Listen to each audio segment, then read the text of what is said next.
As with our workshops, the vision here is to build a community and start a dialogue across different disciplines that might help us understand the nature of harms in society, how they work, and what to do about it. And today I'm very excited to be joined by a wonderful set of very distinguished speakers who are working on various aspects of structural oppression, what makes it endure, and how to change norms in societies for the better. And this is an urgent topic, so we shall see a variety of tools and perspective at work, which might get us closer to achieving an equal society, or at least understanding how to do that. Today, we're joined first by David Livingstone Smith from University of New England, then by Sally Haslinger from MIT, Ron Mullen from Washington University, Colin Murphy, University of Illinois, and finally by Alan Buchanan from University of Arizona. And quickly, a final shout out to our wonderful students who've been helping with the logistics for this event. Janelle, Lucy, Maite, and Suzanne. Huge thank you from the bottom of my heart. And thanks for everyone for taking the time to be with us. Quickly, as always, feel free to put your camera on, but keep the mic's muted unless you want to make an urgent intervention. And without further ado, we're ready to start. And it's my great pleasure to introduce our first speaker, David Livingstone Smith from University of New England.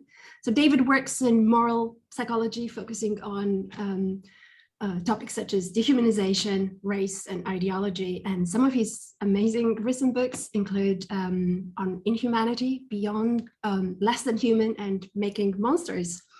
So David, it's a great honor to have you with us today. And the title of your talk is Selection for Oppression. So the floor is. I don't know.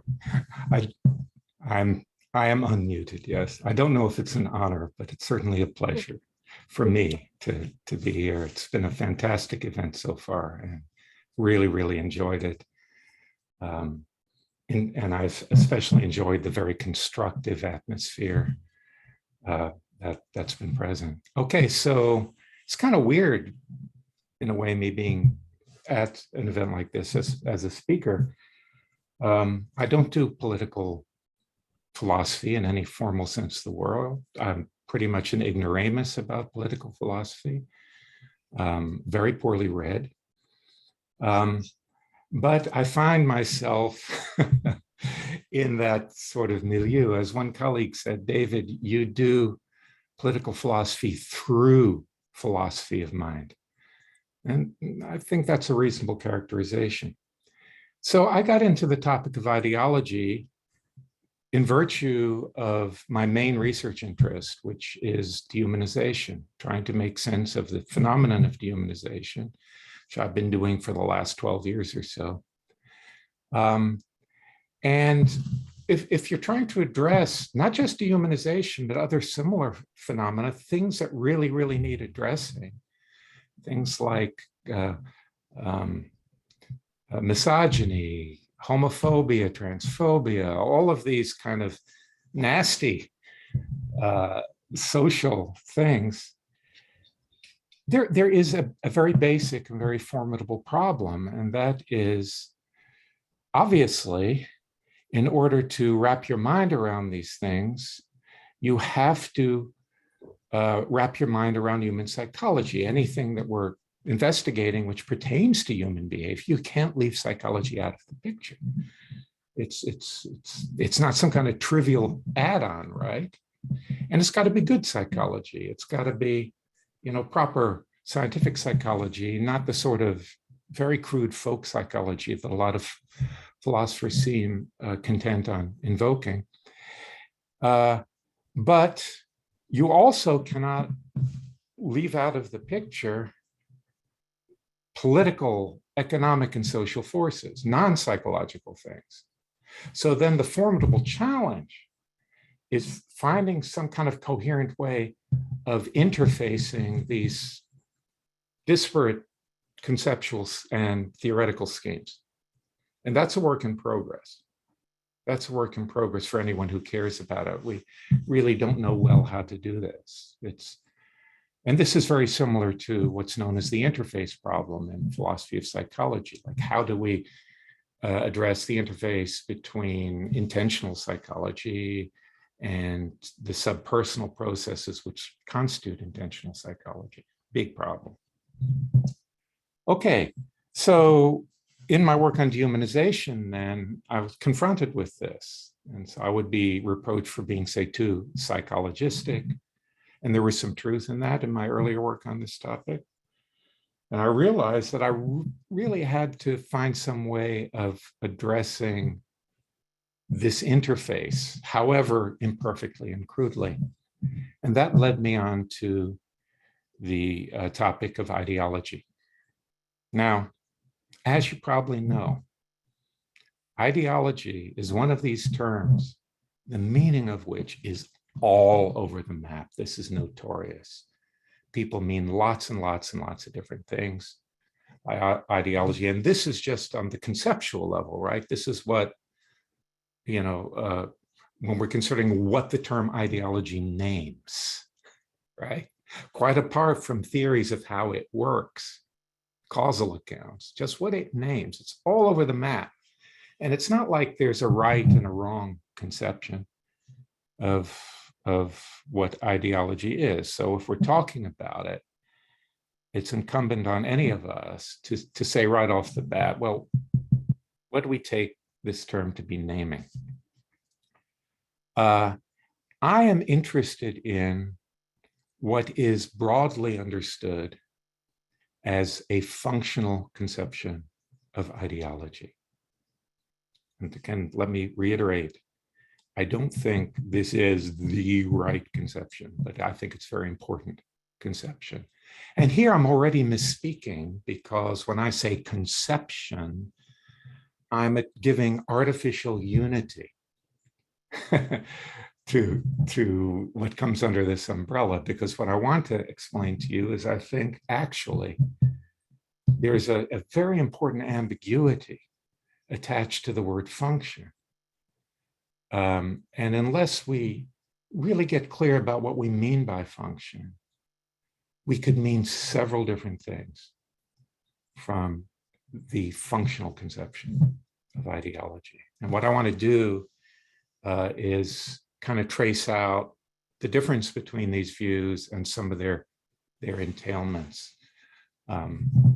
Hopefully I won't get too confused in doing this. This is the area of my work which confuses me the most.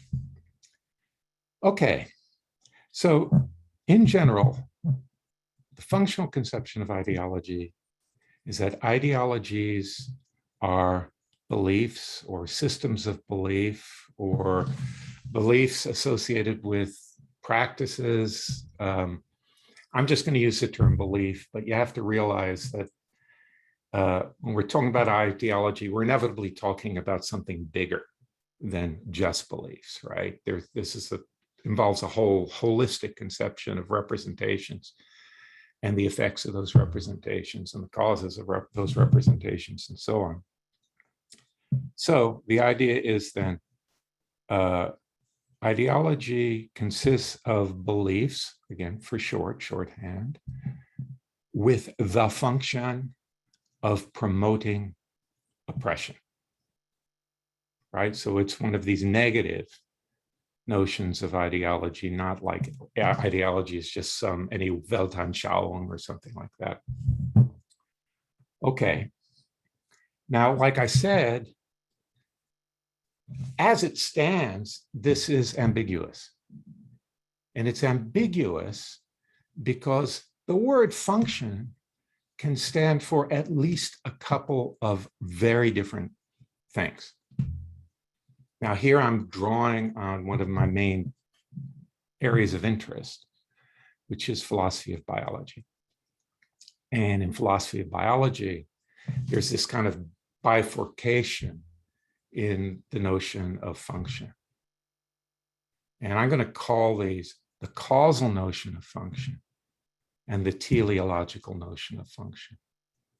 They map roughly onto and only roughly, because the usage of the term function, like with any term, doesn't fall neatly into boxes. Roughly, these map onto performance, what something does. And I'm going to call that, like I said, the causal notion of function, right? So the causal notion has to do with performance, actual performance, and the teleological notion of function then has to do with the function that a thing has, whether or not it performs that function, right? So there's what it does and what it has. So let's look a little bit at the difference here. So if we're talking about the causal, we're talking about function in a causal sense. So we could use just some sort of artifact as a model for this. I often say that the washing machine is my model organism. The function of a part of a system is what it does in the context of the whole system. And for a slightly fancier version, and the person to go to is Robert Cummins here. If we have some system, and that system has an ability, the function, the causal function of a part of the system is its contribution to the performance of that ability. Now, two important implications of a causal notion of function being what a thing does. One is this notion is perfectly compatible with the thing having functions accidentally, right? So if the function of something is just what it does, then what it does is the function, right? So something might do something that it's not intended to do, that it's not its purpose to do. And from a purely causal standpoint, we could perfectly well say that this is its causal function. Another implication is if the thing becomes unable to execute that causal effect, then it loses its function, right? Again, if functions are actually what things do, then if they don't actually do that, they no longer have that function.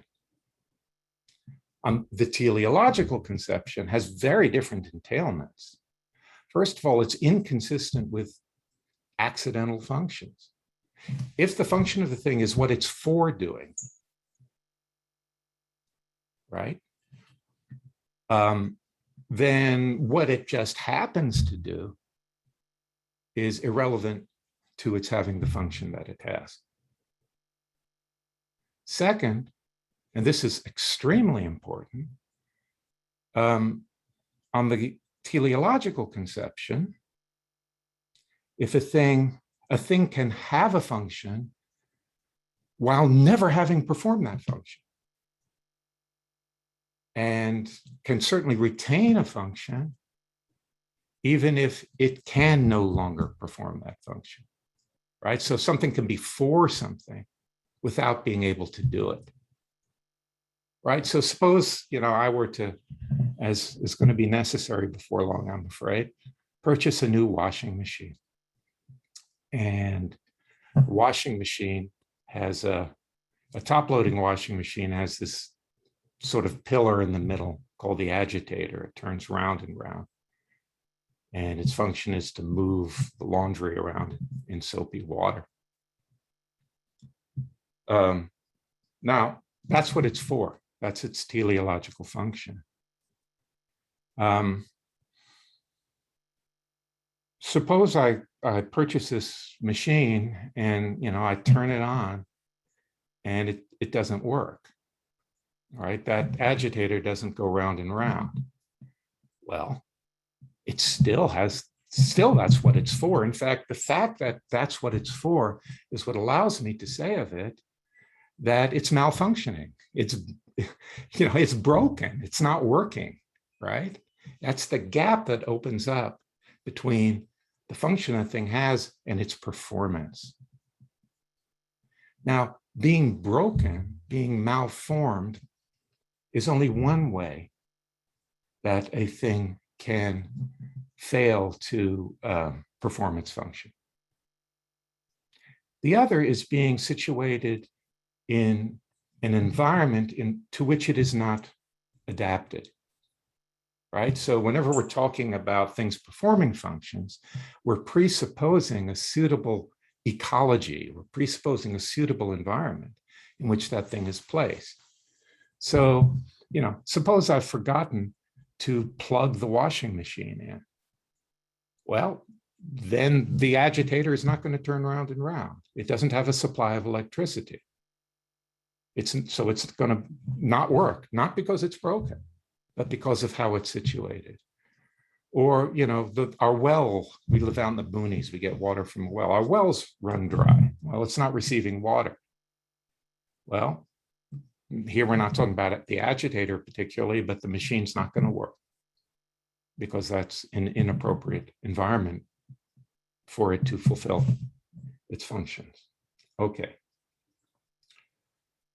So I'm glancing over, I made some notes to myself, make sure I say everything I want to say quickly enough.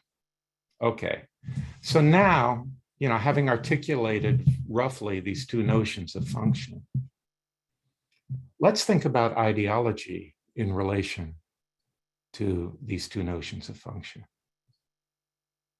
Well, start with a causal functional notion of ideology.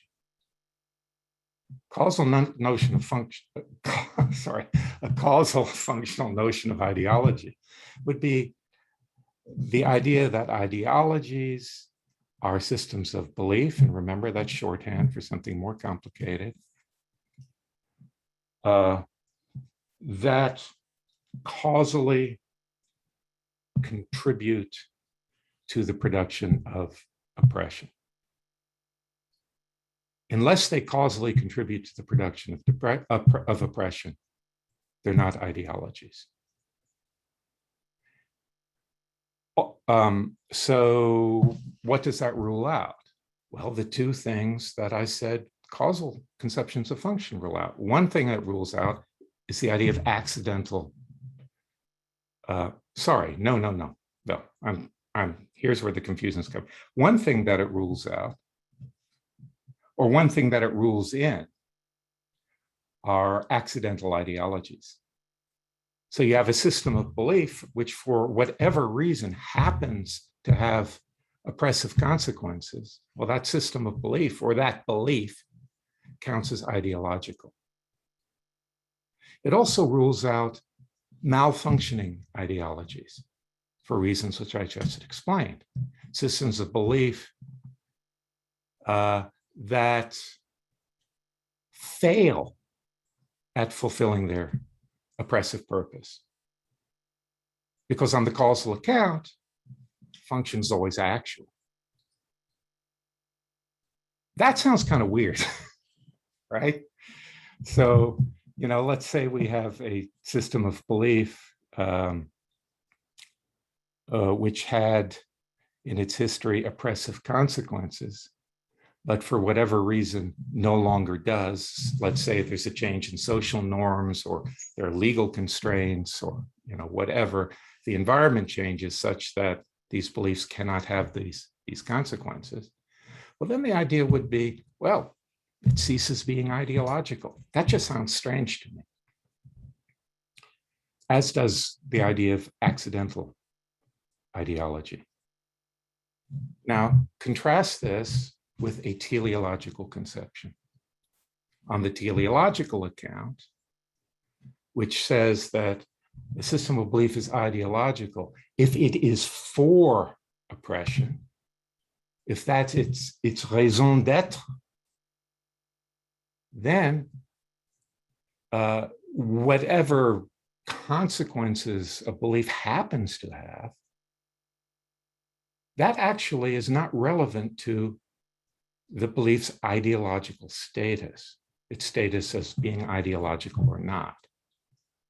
Second, it allows for causally inefficacious ideologies. Ideologies or systems of belief that were causally efficacious in the production or the promotion, I should say. The promotion is going to include, stabilization, production, all the sort of pro-oppression stuff, right? It did in the past have these effects, but it does no longer. It's still ideological, just as my washing machine is for washing laundry. Even though it's broken now, it can't wash laundry, or the environment in which it's placed is changed such that it can no longer wash laundry. So, if you think that stuff through, it seems to me anyway, that if we're inclined towards a functional notion of ideology, the teleological one seems best. It seems most appropriate. It seems to capture more, at least what I have in mind when I'm concerned with ideology. But there is a kind of a little problem with it. If we go back to the washing machine example, we ask ourselves, well, how come that agitator has now I'm going to adopt Ruth Millikan's term, teleo function. Why does it have the teleo function that it does? What makes it the case that it's for churning laundry around in soapy water? Well, here the answer is easy to come by. The engineers that designed the washing machine had that in mind. They said, well, let's design this part that's going to churn the laundry around. So it inherits its teleological function from the intentions of the designers. Why is that a problem for a teleofunctional notion of ideology? Well, it confronts a problem of instrumental belief. It seems to imply that, well, people, I like to say, in the grip of an ideology, but say let's say promoters of ideology for this in this context, adopt beliefs in order to promote oppression. That's their intention in adopting the belief. The belief doesn't work that way, and especially not in ideology. People who adhere to ideologies, generally speaking, is part of the idea. They're true believers. I mean, white supremacists really do believe in white supremacist propositions. Misogynists really do believe in misogynistic propositions and so on. Some of these people are willing to die for what they believe. So the idea, it seems to do violence to the phenomenology of ideology, at least as I understand it, to think of these beliefs as instrumental, as an intentional means to an end. So if the teleological approach is going to have teeth, we need a non-intentionalistic notion of teleofunctions. And for this, I go to some of my roots in philosophy of biology, and in particular, Ruth Millikan's work on proper functions, which is inspired by Darwinian thinking. So, if we go to biology, biologists are attributing teleofunctions all the time. Wings are for flying, and eyes are for seeing, and threat displays are for repelling would-be predators, and so on. They don't have to actually have those effects. You can have broken wings, or vestigial wings, or threat displays which just don't work, as is actually typical of threat displays. So there is a kind of a teleological, sort of bionormative notion a function which is just rampant in the biological literature. And if this could be harnessed then to the teleological functional notion of ideology, then we would have overcome, I believe, the problem of intentional belief as it appears in this context. So I think Ruth Millikan's work is really, really promising in this respect. So Millikan, as is well known, as probably you all know, but I'll repeat it just in case there's some of you who are not familiar with her work, gives us a formula, which just by the way, I think she overextends somewhat, but she gives us a formula, I think a very powerful formula for understanding how things can have non-intentional, but nonetheless robustly teleological functions. And it's actually fairly simple, although she puts lots of bells and whistles on it to get the details down. One is the thing has to be a reproduction, by which she means a copy, by which she means it has to be part of a lineage. It's a copy or a copy of a copy of things that went before. Second, it has to have been copied because of some effect that it had that promoted its reproduction, that made it the case that it's a member of what she calls a reproductively established family. So Millikan kind of abstracts from the Darwinian details to give a very general formula for non-intentional but teleological functions.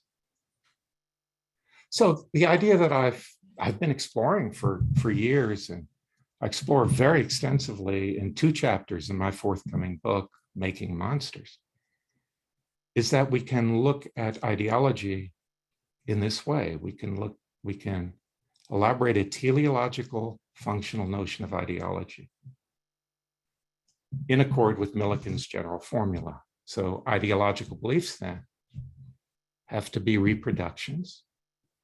They're not one-off. Their history is necessarily constitutive of their ideological status. And second, in order for oppression to be their function, it has to be the case that they were reproduced because of their oppressive effects. Now, notice I said were. This is an important part of the Millikanian stroke Darwinian formula. That function is about the past. Function is historical.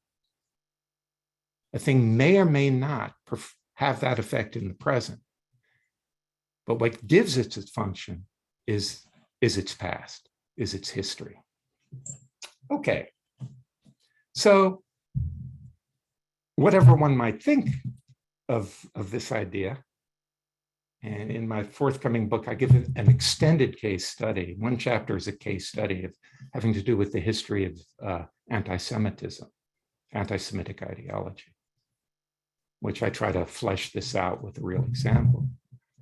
In detail, I fleshed it out in real examples in less than great detail elsewhere. This has some interesting implications. One is, I made some notes here. Ideologies don't have to be false. So there's a tendency to think of ideologies in this negative, sort of disparaging sense, that they are of their very nature false beliefs. They don't have to be. What matters is not their truth value. What matters is the reason for their proliferation.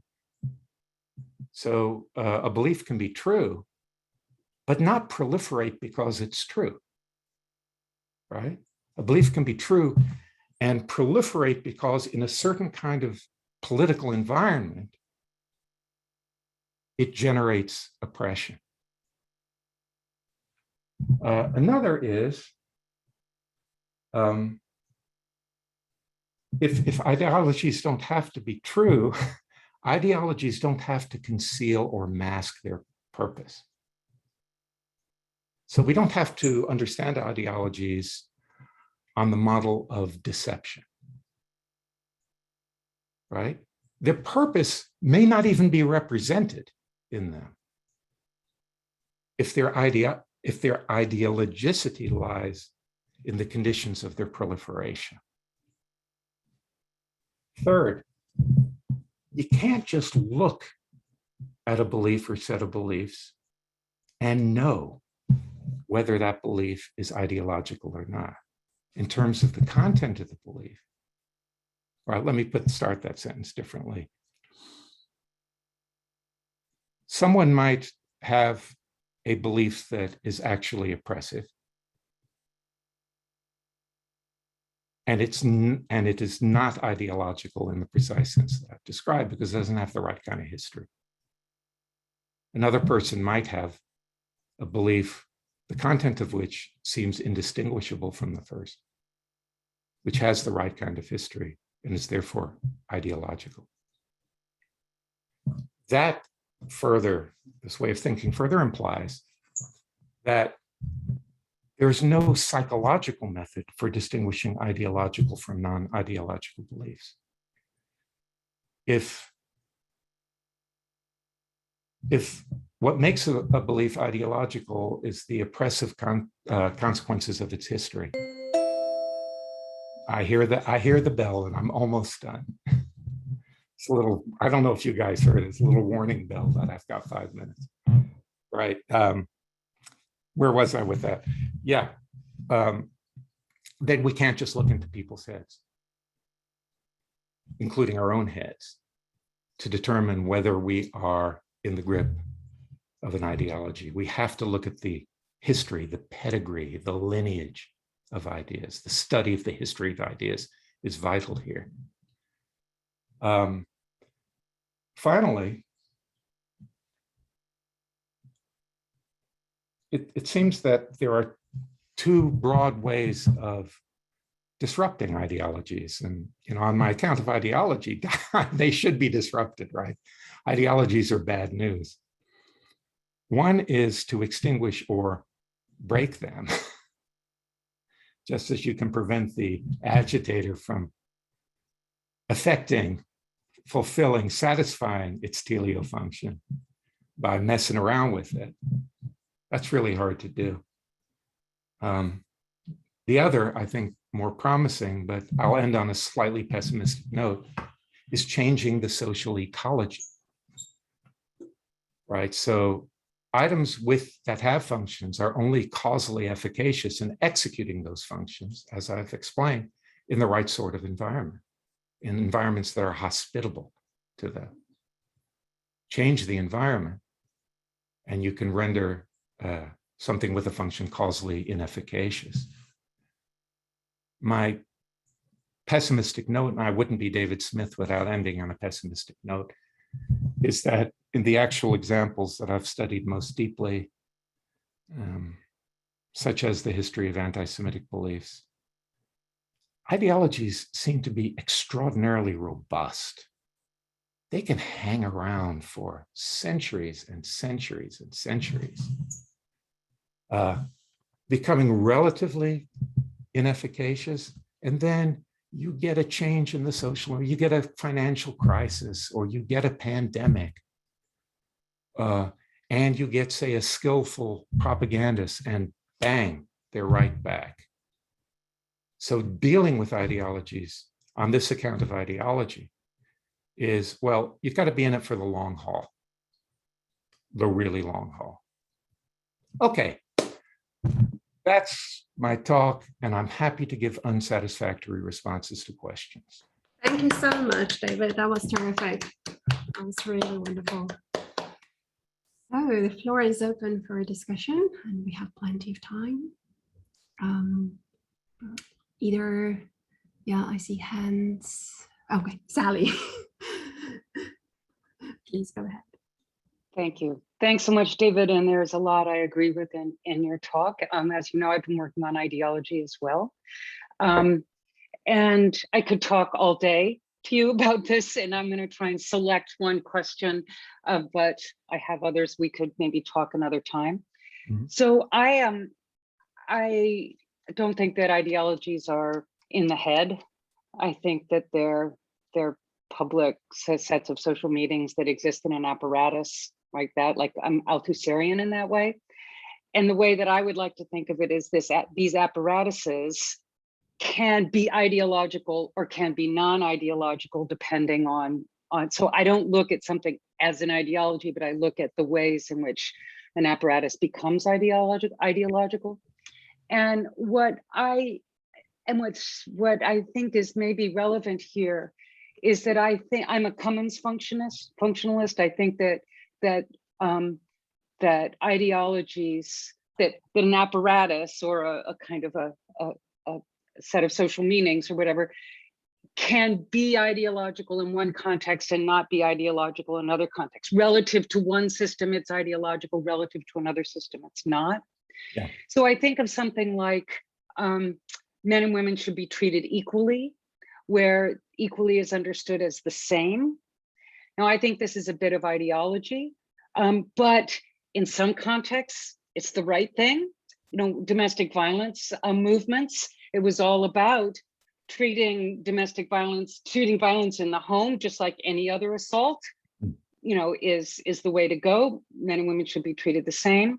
But there are many contexts where we know where men and women shouldn't be treated the same because of the history of women's oppression, because of, you know, differences in our reproductive roles, etc. So this bit of ideology, men and women should be treated the same, or let me put it this way, this bit of a cultural meme or a bit of public understanding, in some contexts it's ideological because it promotes oppression, namely when you assume that men and women should be treated the same when they shouldn't. Yeah. But it's also sometimes really important. And in fact, the fact that it functions to promote justice in one context is how it survives and seems to apply in this other context. Yes. And so it seems to me that we want to allow for a kind of Cummins function notion where something is ideological relative to the broader system that it's functioning in, and not saying it has a proper function. This belief, men and women should be treated equally, doesn't have a proper function. It functions differently relative to different systems. Well, it doesn't have a proper Cummins function because Cummins functions rule out. No, it doesn't have a Millikan function. It doesn't have its ideological status is not teleofunctional. It's not ideological. Its function has to be understood relative to the system that we're considering. Well, you know, I agree with that to some extent. That's why I kept saying this is shorthand. This is shorthand. So, you know, characterized in that kind of context independent way, I think that's obviously true. Right? Now, characterized in a more fine-grained way, I don't think it's obviously true. But I don't know. Right? So is women should be treated the same as men, is that ideological?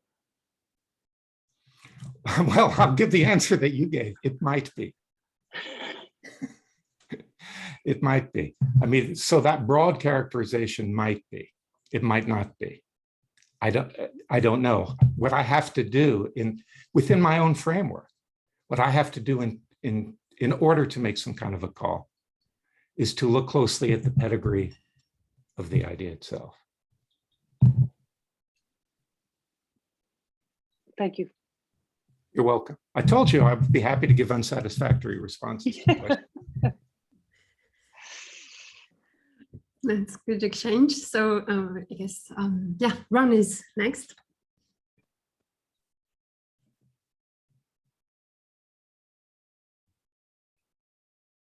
I just wanted to say that this is such a rich line of thinking, and I'm happy that you're doing it. I wanted to think about the indeterminacy of function, though, as a kind of an ideology. And so I was trying to think of a good example. Like, I think it's good to work with examples. Mm-hmm. So something like, I don't know if this quite counts, but I think it might, is as a piece of structure, the 3/5 compromise in the Constitution, on which enslaved persons count as only 3/5 of a person in terms of voting, deciding how many votes get allotted.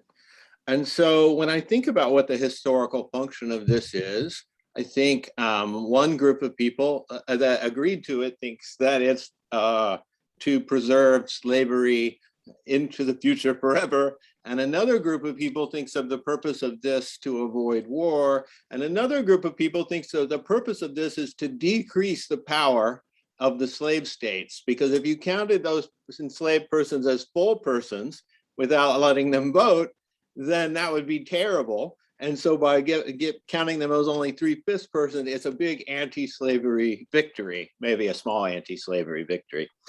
And I don't think that this is an unusual case in the sense that I think the things that we're inclined to think of as ideology have multiple functions, including multiple historical functions, and they're often at odds with one another, or they're at odds. Some of the functions are good. That's what I really want to say. So when we're thinking, even when we're thinking with our oppression detecting, eyes on, as it were, some of them are good. When we think about another example, I think of is gender roles. It's clear that gender roles are in various ways oppressive to women. There are some ways maybe in which they're also oppressive to men, but it's also clear that they do a lot of work in like telling you who's supposed to do what, and like how are you supposed to develop your capacities as you're growing up, and so on. So they do this, they play this kind of social function, and that social function by itself seems like we need something to play some kinds of social function like that sometimes. So anyway, I wondered if you had thought much about this this question of indeterminacy and how you thought about it. Yeah, so I think it's unrealistic to, in almost all cases, to think of something as having a function, right? So I'm totally in favor of thinking of social phenomena and biological phenomena as well, of course, as having a multitude of functions, right? So what matters, and this kind of reminds me of Sally's point, actually, what matters for the account of ideology that I prefer is confining one's attention to those contexts in which historically the idea was reproduced for its oppressive consequences. And that doesn't rule out competing forces at all.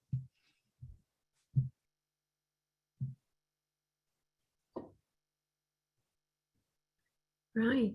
Can I have a quick follow-up on that? Oh, sure. I thought that on the Millikan view, ideological function, things can have only one proper function. No. Things can have multiple proper functions, right? Right, So, but don't you decide what the proper function is by seeing that if it doesn't reproduce that, if the organ or the item doesn't reproduce that, then it goes out of existence?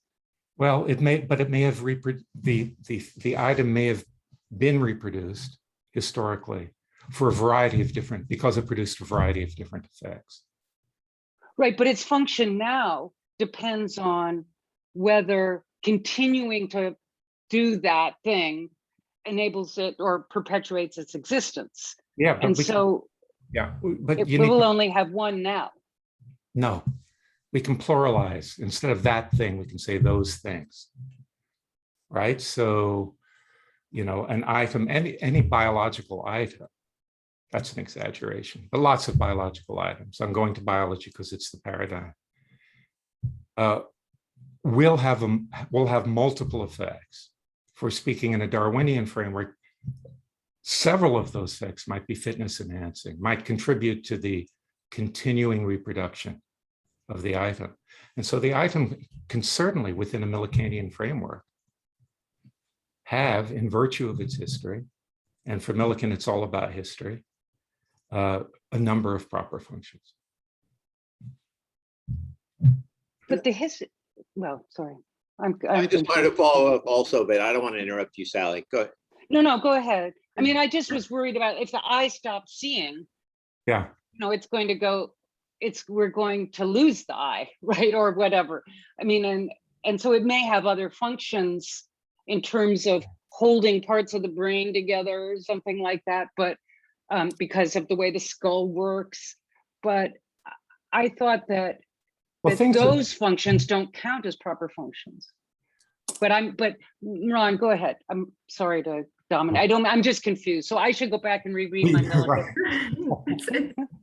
notes. Well, first of all, of course, we won't necessarily lose the eye, right? Things being selected out. Things can lose their function and not be selected out. But so, yeah, I'm a little bit confused about where to go in response to that. But suffice it to say, and I'm pretty confident that I'm right about this. And even if I'm wrong about this, if it's the case that Millikan insists that things have a proper function rather than multiple proper functions, I would certainly disagree with it, right? Got it. Yeah, so I just wanted to follow up on my question, and I guess I have this worry, and this isn't in disagreement with anything you said, but I worry that when we talk about the functions of ideologies and structures, that there's something kind of reductionist that we do. If we say that the function of the police is to perpetuate white supremacy, I'm perfectly willing to believe that that is a function. Yeah. that the police perform, but also I know that another function that they perform is like taking reports when my bicycle gets stolen so I can get an insurance payment, and that's also a function.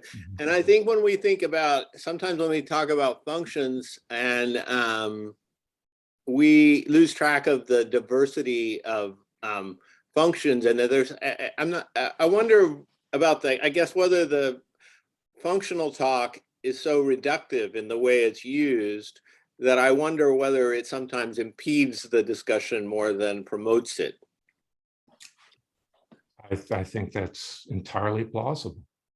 Yeah, that we make cartoon versions of things. The idealizations which are necessary to any kind of explanatory account often blind us to the complexity of the real world that we're dealing with. Yeah. Thank you. Any other questions? I have one, but Christoph, please.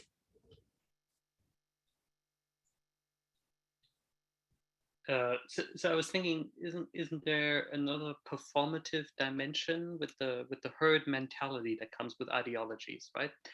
Like you said, like there are these very hardcore true believers who cannot be swayed, but there's like a social aspect, a performative aspect where the believers are constantly reinforcing their own ideological worldview, which then leads to oppression. But it's also like an oppressive society is one where you discourage free thought, open-mindedness, forming your own critical view of the world. You're discouraging that kind of behavior, and you're constantly reinforcing, fall in line. This is the ideology. This is what we believe. Follow the herd mentality. And I was just wondering, isn't that sort of a performative dimension? And it's also this idea, I mean, like the way that Sally put it, maybe my view is a bit too much thinking of ideology as something in the head. Isn't it also kind of teleological that this is part of the ideology? You want people to believe the ideology and not give them the freedom to form their own views on things? Yeah, I think there are degrees of that, of course. I mean, what you're describing is sort of perhaps at a very extreme end of a society in the grip of an ideology. But there's nothing I disagree with in that. Because I really like the point you made about it's not about the truth value, right? That's right. That's the point. And there is some performative, like with the anti-Semitism, Nazi Germany, this kind of fall in line. This is what we do. don't stray from the path, Yeah. kind of herd mentality. Yeah. And So I tend to think of ideology. I tend to think of ideological beliefs as sincere.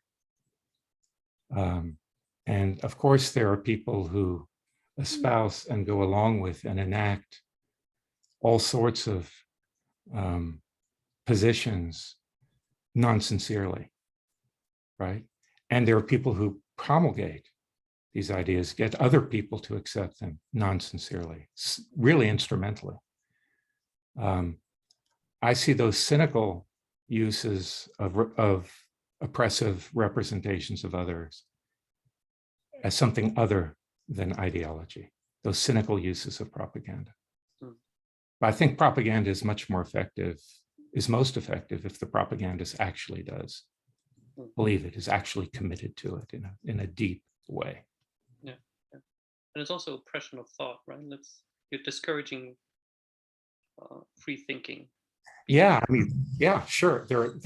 It might be, it might not be. And, in some ways that ideologies take root, that's certainly the case. In other, when they're very successful, they just seem self-evidently true to people. The process of socialization is such that they're just taken for granted. I grew up in the Deep South in the 50s and 60s, believe me.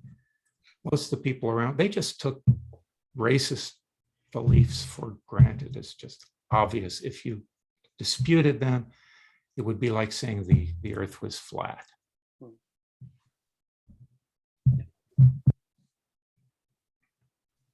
Great. Any other questions, comments, remarks? Well, I have lots more, but you should go ahead and ask yours.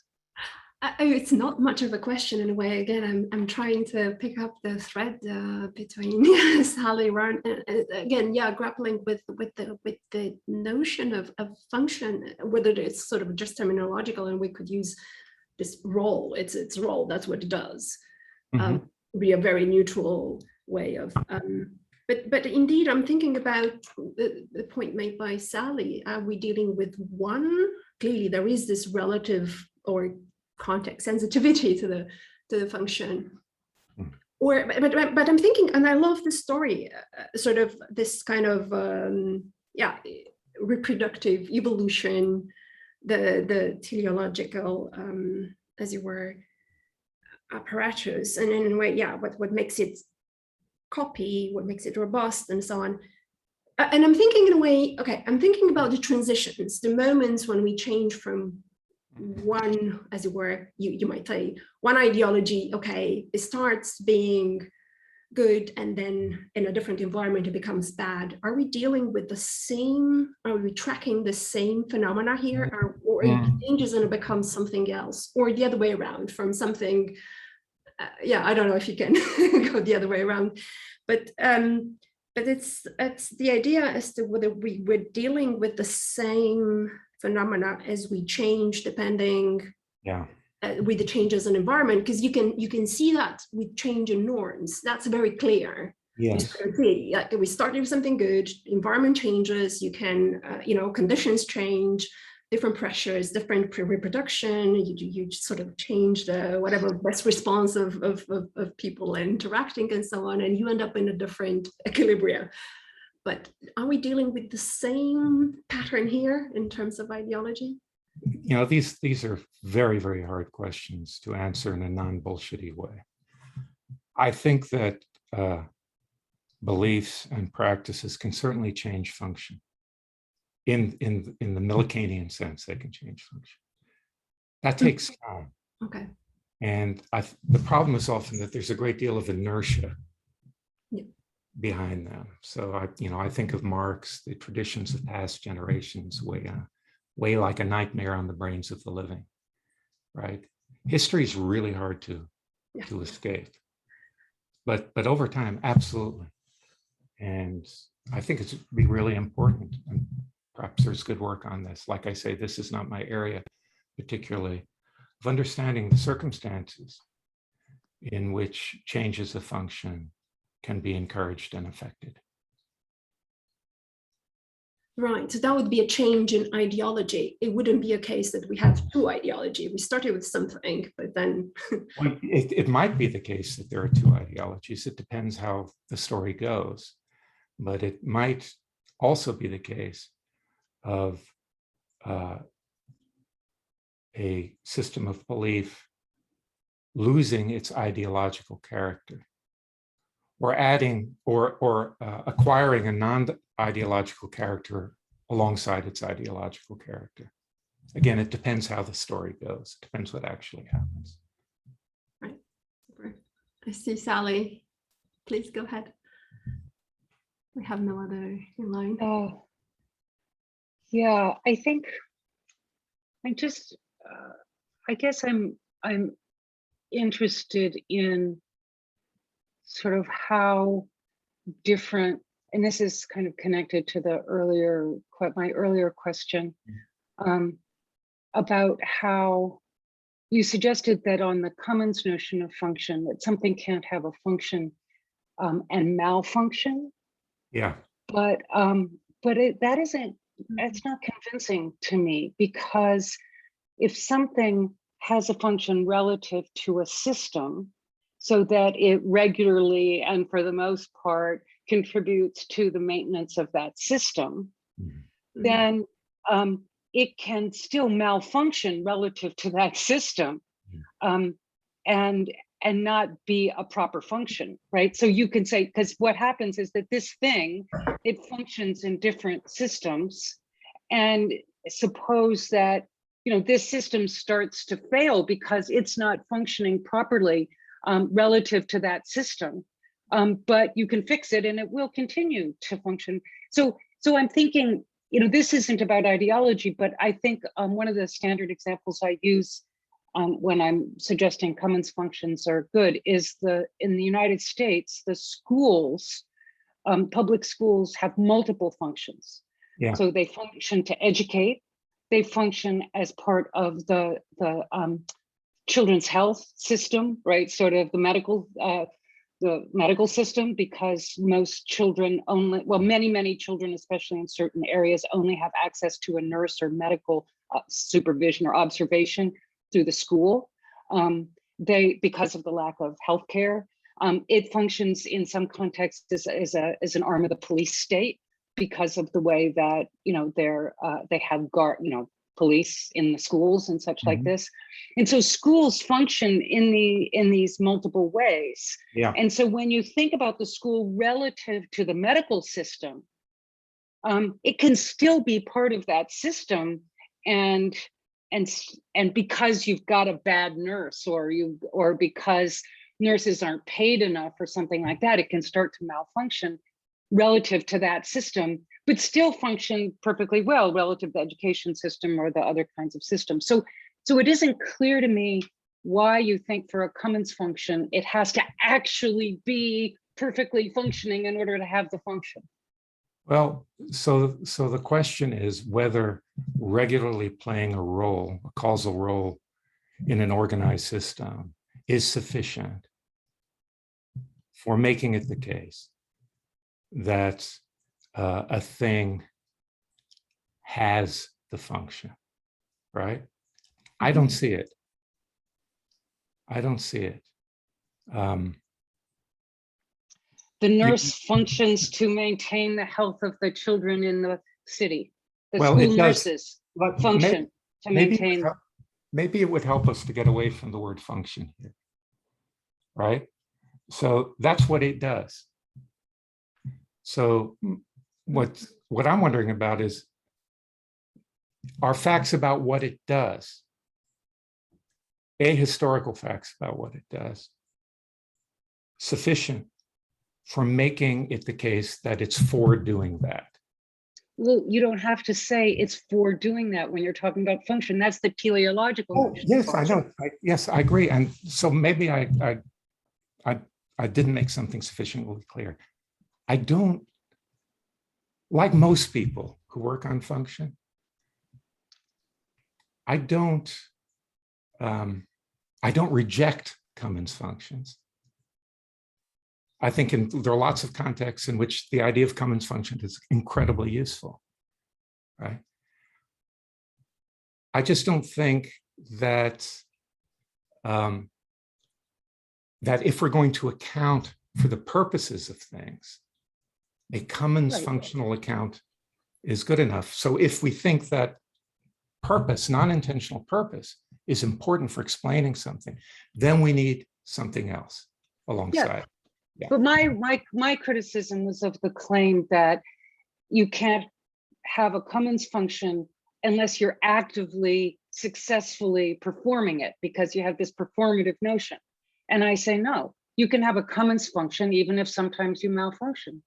Yeah. That was a subclaim of yours. You had an argument about why Commons functions are not good enough.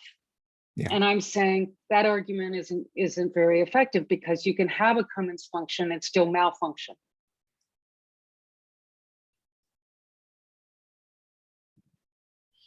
I'm not sure about that we can get malfunction out of that.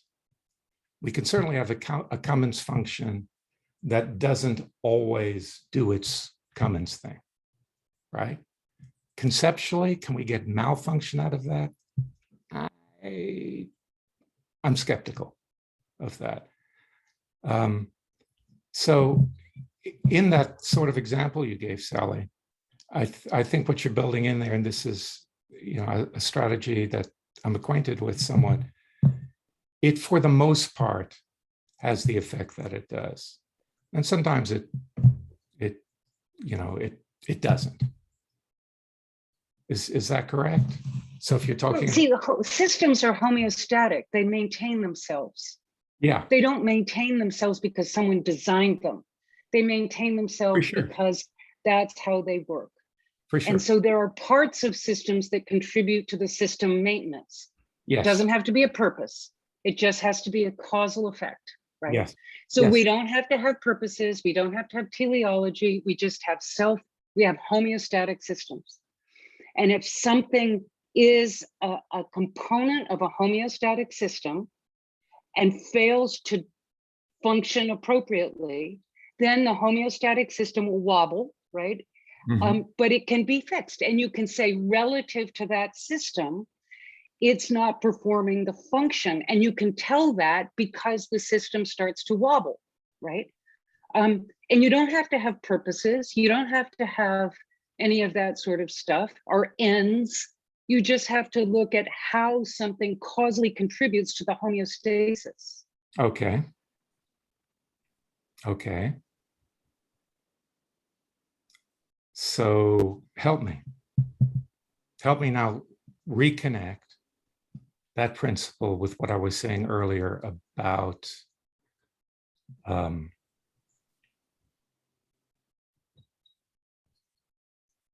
with what I was saying earlier.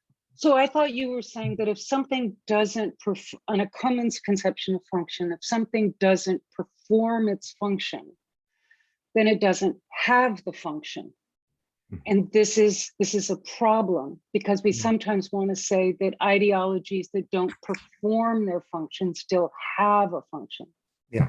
And what I'm suggesting is something that's not an adequate criticism of the Commons function model, because in the Commons function, something can have a function relative to a homeostatic system, but sometimes not perform it because it's broken or because of the background circumstances or all of those sorts of things. That isn't to say it doesn't have that function relative to that homeostatic system. It still has that function, and you can repair it, and you know how to repair it, because when you repair it, the system stops wobbling, right? It maintains itself. Okay. Yeah, that makes sense. I'll have to go away and think about it, as is my want. Thank you. All good, all good. That was a very lively and fascinating conversation. So yes, thank you once again, David, for a wonderful talk and for the great discussion. And we have 8 minutes till Sally's talk.